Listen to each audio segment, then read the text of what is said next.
बेटा बुलाए झट दौड़ी चली आए माँ।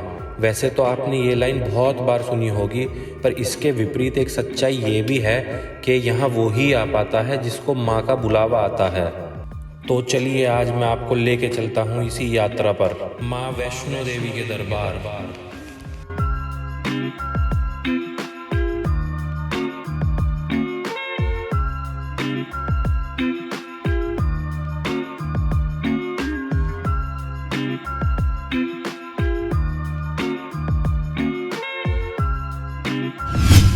तो हमारी जर्नी की शुरुआत होती है दिल्ली से और इस टाइम हम हैं NH1 पर सोनीपत में।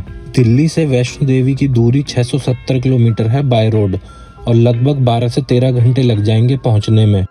वैसे तो दिल्ली से वैष्णो देवी तक आप बस और ट्रेन से भी जा सकते हो।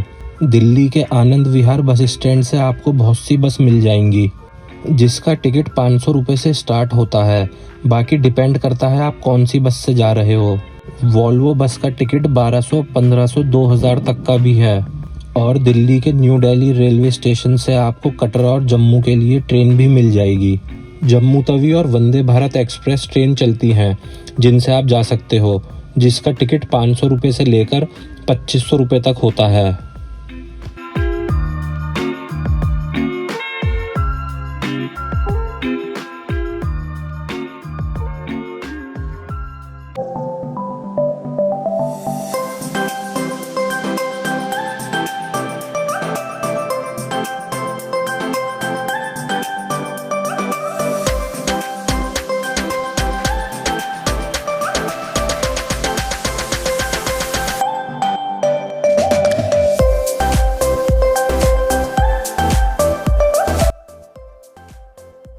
अब हम पहुंच गए हैं जालंधर पंजाब। अब यहाँ कुछ खा लेते हैं, उसके बाद आगे चलेंगे। जालंधर में खाना खाने के बाद अब हम आगे की ओर चल दिए और अभी रात बहुत हो गई थी तो डायरेक्ट कटरा पहुँच के हमने रूम लिया और सो गए। ये है हमारे होटल का रूम जो कि हमें 1500 में मिला है। कटरा में आपको 500 से लेके 5000 तक रूम मिल जाएगा। बस रूम का रेंट डिपेंड करता है कि आप कौन से सीज़न में आ रहे हो।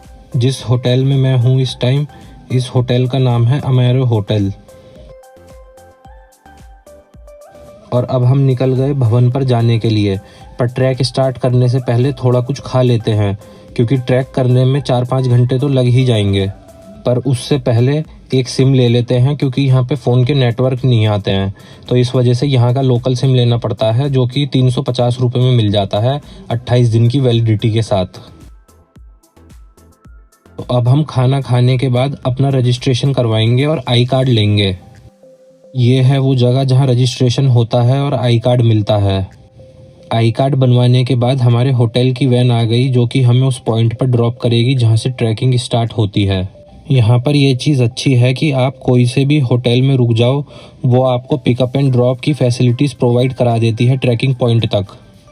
और इन नज़ारों का लुत्फ़ उठाते हुए हम पहुंच गए उस जगह जहां से आगे हमें ट्रैक करके जाना है। यहां से पैदल यात्रा की शुरुआत होती है और इस जगह को कहते हैं दर्शनी दरवाज़ा। आगे स्टार्टिंग में एक चेक पॉइंट है तो इसीलिए भीड़ हो रही है और लाइन लग रही है। यहाँ से चेकिंग करा के ही आगे जाना होता है। तो हम अपना बैग वगैरह चेक करवा के आगे आ गए हैं और ट्रैक स्टार्ट कर दिया है आगे जाने के लिए। ये नया रास्ता है जहां गुलशन कुमार का लंगर भी लगता है और इस रास्ते से हमें आगे जाना है। ये पौनी, पालकी और पिट्ठू का स्टैंड है जहां से आपको पिट्ठू वगैरह मिल जाएंगे यात्रा के लिए, अगर आपको उनसे यात्रा करनी है तो। यहाँ से ऊपर भवन तक जाने के लिए पौनी का रेट 1250 रुपये है और अर्धकुंवारी तक के ये 650 रुपये लेते हैं। और अगर आपको यहाँ से भवन तक पालकी से जाना है तो पालकी वाले आपसे 3150 रुपये लेंगे यहाँ से भवन तक के। ये रास्ते में मार्केट है जहाँ हर चीज़ की शॉप वगैरह है और साथ ही में फ़ोटो स्टूडियो वगैरह भी हैं अगर आपको फ़ोटो वगैरह क्लिक करवानी हो तो। यहाँ से नीचे रास्ता जा रहा है बाण गंगा के लिए और इसको बाल गंगा भी कहते हैं। बाण गंगा की कहानी ये है कि जब माता यहाँ से जा रही थी भैरवनाथ से बचते हुए, तब उनके साथ हनुमान जी भी थे। तो जब यहाँ से वो गुज़र रहे थे तो उनको प्यास लगी, तो जब माता ने बाण चला के यहाँ से गंगा जी को प्रकट किया और फिर उसका पानी पी के हनुमान जी ने अपनी प्यास बुझाई, तो इसलिए ही इसको बाण गंगा कहते हैं। और इसका दूसरा नाम बाल गंगा भी है, क्योंकि माता ने यहाँ अपने बाल धोए थे, तो इसलिए इसको बाल गंगा भी कहते हैं।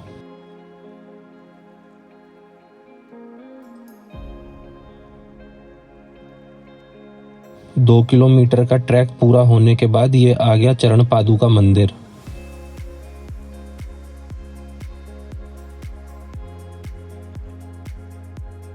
ये है यहाँ की पालकी।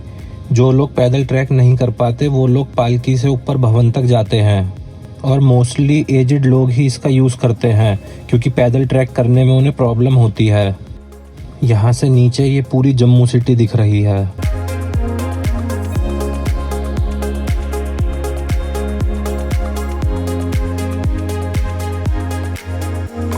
यहाँ से ऊपर सीढ़ी का भी रास्ता है, तो हमने सोचा सीढ़ी से ही शॉर्टकट ले लिया जाए, जो कि गलत डिसीजन था। अगर आप लोग यहाँ आए तो नॉर्मल वाले रास्ते से ही जाना। सीढ़ी से ऊपर जाने में ज़्यादा एनर्जी लगती है और जल्दी आप थक भी जाओगे। और सीढ़ी से थोड़ी ऊपर आने के बाद हम वापस नॉर्मल वाले रास्ते पर आ गए, क्योंकि सीढ़ी से जाना ज़्यादा मुश्किल है, तो हमने सोचा कि नॉर्मल वाले रास्ते से जाना ही ठीक रहेगा।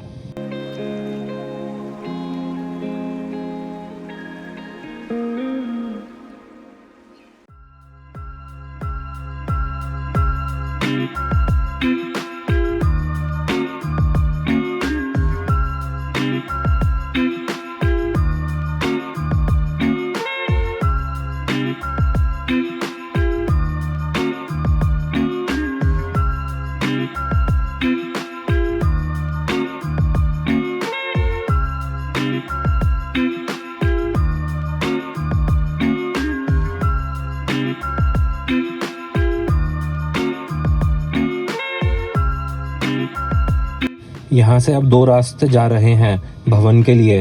राइट वाला रास्ता हाथी मत्था वाला रास्ता है, जो कि अर्धकुंवारी होकर जाएगा, और लेफ्ट वाला हेमकोटी वाला रास्ता है, जहाँ से हम जाएंगे। हेमकोटी वाले रास्ते पर थोड़ी आगे चल के ये बैटरी कार की बुकिंग हो रही है। अगर आप बैटरी कार से आगे जाना चाहते हो तो उसकी बुकिंग आपको यहीं से करवानी होगी, और इसकी बुकिंग 354 रुपीज़ की होगी, यहाँ से लेके भवन तक की। ये बैटरी कार का चार्जिंग पॉइंट है, यहाँ पर ये बैटरी कार चार्ज होती हैं। यहाँ राइट साइड से हमें आगे जाना है, और ये लेफ्ट साइड से ताराकोट वाला रास्ता आ रहा है, जो कि नया रास्ता बना है आने जाने के लिए।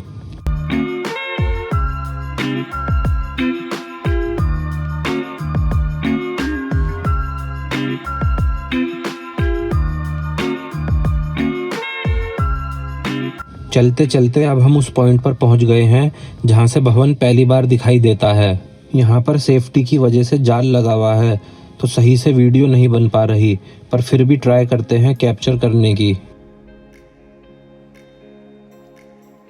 अब हम भवन के पास पहुंच गए हैं, तो लेफ्ट साइड में दिख रहा है भवन, पर जाल की वजह से सही से वीडियो नहीं बन पा रही। ये लैंडस्लाइड जोन आ गया, पहाड़ बिल्कुल ऊपर हैं सिर के, तो यहाँ से जल्दी जल्दी चलते हैं। यहाँ से लेफ्ट साइड से जाना है पुलिस चेक पॉइंट से चेकिंग करवा के।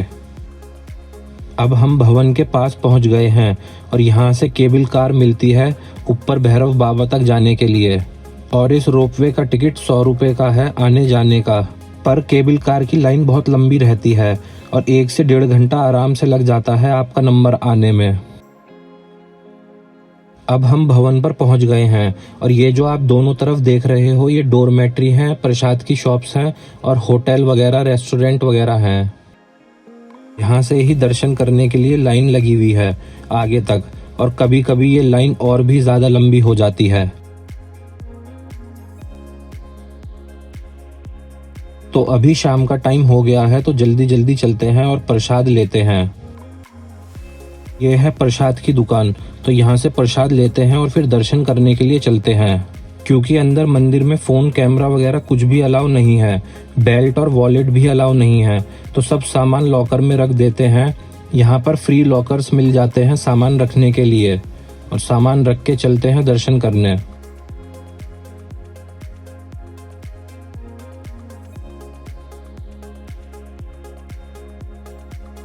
ऐसी 3 पिंडी हैं अंदर, जिन्हें माँ लक्ष्मी, माँ काली और माँ सरस्वती का रूप माना जाता है। माँ वैष्णो देवी का जो जन्म हुआ था त्रेता युग में, उसमें माँ काली, माँ सरस्वती, माँ लक्ष्मी, इन तीनों ने एक रूप में जन्म लिया था, जिसको माँ वैष्णो देवी कहा जाता है।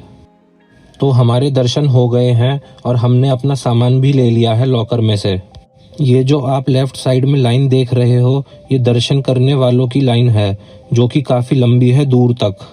और अब हमें यहाँ से ऊपर की साइड जाना है भैरव बाबा के दर्शन करने के लिए, जो कि 2 किलोमीटर है यहाँ से।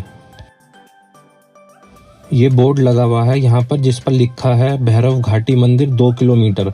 लेफ्ट साइड से जाना है, राइट साइड वाला रास्ता यहाँ से नीचे जा रहा है वापस। थोड़ी देर आगे चलने के बाद हमें सीढ़ियाँ दिख गईं और हमने सोचा ये रास्ता थोड़ा शॉर्ट पड़ेगा, तो यहाँ से ही चलते हैं आगे की ओर। पर अगर आप रेगुलर ट्रैकिंग नहीं करते हो तो आप नॉर्मल वाले रास्ते से ही आगे जाना, क्योंकि सीढ़ी से ऊपर जाने में ज़्यादा एनर्जी वेस्ट होगी और आप जल्दी भी थक जाओगे।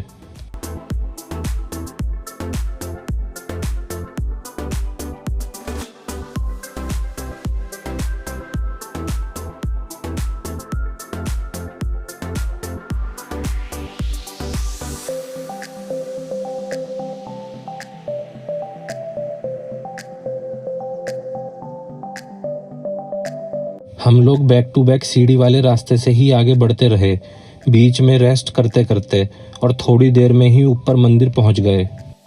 ये है भैरव बाबा मंदिर का एंट्री पॉइंट। यहाँ से अंदर जाना है, पर अंदर कैमरा नहीं लेके जाएंगे, क्योंकि अंदर कैमरा ले जाना अलाउड नहीं है। तो हम दर्शन करके बाहर आ गए हैं, वो था उस साइड मंदिर। अब हम थोड़ी देर यहाँ रेस्ट करेंगे और फिर उसके बाद वापस नीचे जाएंगे।